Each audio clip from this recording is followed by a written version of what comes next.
जय श्री कृष्ण दोस्तों, आप सभी का मेरे चैनल में स्वागत है। आज की वीडियो में हम लोग बात करेंगे सफला एकादशी व्रत की। आप सभी को सबसे पहले सफला एकादशी व्रत की बहुत बहुत शुभकामनाएं। सफला एकादशी व्रत पौष मास के कृष्ण पक्ष की एकादशी को आती है। सफला एकादशी इस साल 26 दिसंबर यानी गुरुवार को मनाया जाएगा। आज के वीडियो में हम लोग बात करने वाले हैं कि सफला एकादशी व्रत की पूजा किस प्रकार से करते हैं, व्रत के क्या नियम होते हैं और सफला एकादशी व्रत को करने के क्या फायदे होते हैं। तो आपको संपूर्ण जानकारी मेरे वीडियो में मिलने वाली है, इसलिए वीडियो को स्किप ना करें, पूरा जरूर से देखें। और अगर वीडियो पसंद आए तो कमेंट जरूर से करें। आपके कमेंट से हमें पता पड़ता है कि हमारा वीडियो आपको कितना आपके लिए उपयोगी है। तो देखिए, सबसे पहले सफला एकादशी का व्रत करने से जातक के जीवन में हमेशा सफलता मिलती है। और अगर हम व्रत नहीं भी कर पाते हैं तो हमें पूजा जरूर से कर लेनी चाहिए। सफला एकादशी व्रत के दिन सुबह सुबह हमें पूजा करनी होती है और शाम को भी हमें आरती करनी चाहिए। यहाँ पे मैंने एक सबसे पहले जहां भी आपको पूजन करनी है उस स्थान को साफ करके एक पाटा बिछा लेनी है। उस पाटे के ऊपर आपको पीले रंग का वस्त्र बिछा देना है। उसके ऊपर आपको फूलों का या फिर तिल का आसन देते हुए भगवान श्री हरि विष्णु नारायण और माता लक्ष्मी जी की कोई भी मूर्ति फोटो आपको ले लेनी है। जो भी विग्रह आपके पास है आप वो ले सकते हैं, या फिर आप मंदिर में जिसकी रोज पूजा करती हैं वो मूर्तियां भी आप ले सकते हैं। अगर आप लड्डू गोपाल की सेवा करती हैं तो आपको लड्डू गोपाल की भी जो भी विग्रह है वो आपको ले लेनी है। और गणेश जी को सुमरे बिना हमारा कोई कार्य नहीं होता, तो इसलिए हम यहाँ पर थोड़ा सा तिल का आसन देकर गणेश जी को भी विराजमान कर लेंगे। अब हमें देसी घी का एक दीपक प्रज्वलित कर लेना। आप चाहे तो तिल के तेल का दीपक भी प्रज्वलित कर सकते हैं, क्योंकि देखिए अग्नि जो है वो हमारी पूजा की साक्षी होती है, तो इसलिए हमें दीपक जरूर से प्रज्वलित करनी चाहिए। अब हम सभी को थोड़ा सा गंगा जल मिश्रित करके भावपूर्ण स्नान करा देंगे। यहाँ पर देखिए लड्डू गोपाल को हमने पहले ही स्नान करा दिया है, बाकी सभी देवी देवताओं को हम भावपूर्ण स्नान करा देंगे। इसके बाद हम सभी को जब स्नान कराएंगे तो ओम गण गणपतये नमः, ओम गण गणपतये नमः बोलते हुए आप स्नान करा सकते हैं। और जो श्री हरि विष्णु है, लक्ष्मी माता है, इनको ओम नमो भगवते वासुदेवाय इस तरह बोलते हुए आप स्नान करा देंगे। फिर हम सभी को तिलक समर्पित करेंगे। तो तिलक आप हल्दी से, चंदन से या फिर रोली से लगा सकते हैं। तो यहाँ हमने सभी को तिलक समर्पित कर दी है। चूंकि एकादशी पर चावल का प्रयोग नहीं होता है, तो हम यहाँ पर चावल के स्थान पर तिल का प्रयोग करेंगे। अब हम सभी को वस्त्र की भावना से कलावा समर्पित कर देंगे। अगर आपके पास जनेऊ है तो आप गणेश जी को, श्री हरि विष्णु को जनेऊ भी समर्पित कर सकते हैं। और जब आप वस्त्र समर्पित करेंगे ना तो ओम वस्त्रम समर्पयामि, ओम वस्त्र समर्पयामि इस तरह से बोलते हुए हमें वस्त्र समर्पित करना है। और थोड़ा सा वस्त्रों में आपको इत्र लगा देना है। देखिए इत्र जो है सभी देवी देवताओं को खुशबू बहुत ही प्रिय होता है, और जब आप इत्र समर्पित करते हैं ना तो बहुत ही अच्छा लगता है और सभी को खुशबूमय वातावरण पसंद होता है। तो हम ओम वस्त्रम समर्पयामि करते हुए सभी को वस्त्र समर्पित कर देंगे। और देखिए अब हमें क्या करना है, पुष्प समर्पित करना है। तो जो भी फूल आपके पास हो, तो यहाँ पर लाल पुष्प मैंने लिया है, वो लक्ष्मी माता को समर्पित कर देंगे। और बाकी जो हजारी का फूल है वो सभी देवी देवताओं को हमें यहाँ समर्पित कर देना है। उसके साथ ही देखिए अब हम भोग प्रसाद समर्पित करेंगे। तो आपको जो भी भोग प्रसाद में, देखिए पौष का महीना है तो इसमें बहुत ही ज्यादा ठंड पड़ती है, तो आप तिल और गुड़ का भोग जरूर से लगाएं। आप चाहे तो लड्डू बनाकर लगा सकते हैं, नहीं तो कच्चे तिल को गुड़ में कूट करके आप उसका भी भोग लगा सकते हैं। तो यहाँ मैंने तिल और गुड़ का भोग लगा दिया है। अब हम श्री हरि विष्णु को तुलसी मंजरी समर्पित करेंगे। श्री हरि विष्णु को 108 तुलसी मंजरी आप समर्पित करें, बहुत ही अच्छा माना जाता है। सफला एकादशी के दिन तुलसी मंजरी समर्पित करने से आपको सौभाग्य में वृद्धि होती है। तो देखिए तुलसी मंजरी आप चाहे तो, अगर आपका तुलसी जी का पौधा बड़ा है तो आप 108 तुलसी मंजरी निकाल सकते हैं और भगवान श्री हरि विष्णु के 108 नाम बोलते हुए आप उन मंजरियों को चढ़ा सकते हैं।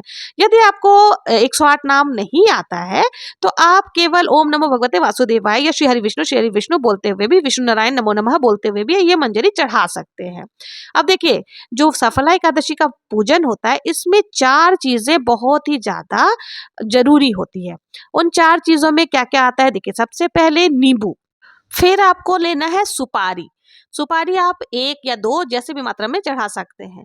सुपारी के साथ ही आपको अनार जरूर से लेना है, और देखिए इन चीजों का दान किया जाता है तो आप अनार भी जरूर से लें। और साथ ही आपको एक नारियल लेना है, पानी वाला नारियल आप ले सकते हैं। तो ये 4 चीजें आपको जरूर से लेना है, और इसके साथ आप चाहें तो कोई भी ऋतु फल जितने भी आप यहाँ पर चढ़ा सकते हैं। गणेश जी को भोग हम अलग से लगाएंगे, क्योंकि देखिए गणेश जी के भोग में तुलसी पत्र नहीं डाले जाते, और गणेश जी को हम ध्रुवा समर्पित करेंगे, क्योंकि गणेश जी को दुर्वा का अत्यंत प्रिय है। और श्रीहरि विष्णु को तुलसी पत्र के बिना भोग समर्पित नहीं किया जाता और वो ग्रहण भी नहीं करते। तो यहाँ पर हम तुलसी पत्र श्रीहरि विष्णु को समर्पित कर देंगे, साथ ही लड्डू गोपाल को भी हम तुलसी पत्र समर्पित कर देंगे। अब हमें यहाँ दक्षिणा समर्पित करनी है। देखिए, किसी भी पूजा में दक्षिणा जरूर से समर्पित करनी चाहिए, क्योंकि पूजा में रही कमियों को दक्षिणा जो है वो पूर्ण करता है। तो हम यहाँ पर यथासंभव दक्षिणा समर्पित कर देंगे। अब इसके साथ ही देखिए, हमें एक पात्र में जल भी जरूर से समर्पित करनी है। तो जब भी हम भोग लगाते हैं तो हमें जल भी जरूर से समर्पित करनी चाहिए। तो यह हमने एक पात्र में जल भी समर्पित कर दिया है। अब हम एक लोटा जल लेंगे और हाथ में थोड़ा सा तिल और पुष्प लेकर के हमें जो है ना कथा सुननी है। सफला एकादशी व्रत की कथा आप सुन सकते हैं। देखिए, कथा का वीडियो आपको मेरे चैनल पर मिल जाएगा, क्योंकि यहाँ मैं कथा सुनाऊंगी तो ये वीडियो काफी बड़ा हो जाएगा, काफी लंबा हो जाएगा। तो आप मेरे चैनल पर जाकर के कथा का, सफला एकादशी व्रत की कथा का वीडियो सुन सकते हैं। और नहीं तो आप देखिए, एकादशी व्रत की किताबें आती हैं, उससे भी आप कथा का श्रवण कर सकते हैं। और अगर आप किसी को कथा पढ़कर भी सुनाते हैं तो भी आपको बहुत ही ज्यादा पुण्य की प्राप्ति होती है। बहुत ही अच्छे से कथा सुनने के पश्चात आपको जो हाथ में पुष्प है वो श्री विष्णु को समर्पित कर देना, और तिल जो है वो हमें लोटे में डाल देना है। अब हमें देखिए आरती करनी है। तो आरती आपने जो दीपक प्रज्वलित किया है उससे भी कर सकते हैं, नहीं तो अलग से हम कपूर जला करके आरती करेंगे। तो यहाँ मैंने कपूर प्रज्वलित कर लिया है।